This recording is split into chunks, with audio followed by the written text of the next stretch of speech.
હળવદમાં free mega medical camp યોજાયો।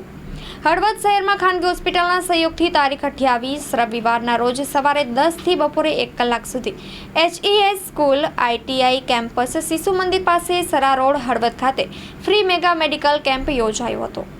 आज mega medical निदान कैम्प ये हमारा कार्यकर्ता युवा मोर्चाના મહામંત્રી તપનભાઈ ગણેશના જન્મદિવસ હોય એના આયોજિત જે જન્મદિવસ કેમ્પનો ઉદ્દેશ છે કે તાલુકાની અંદર અમારે તપનભાઈ છે 108 કહેવાય છે કે ડૉક્ટર કે દવાખાનું કોઈ પણ કાર્યકર્તા કોઈ પણ સમાજનું કોઈ પણ કામ હોય તો તપનભાઈને આજે યાદ કરતા આવ્યો છે। તો આજે એના જન્મદિવસ નિમિત્તે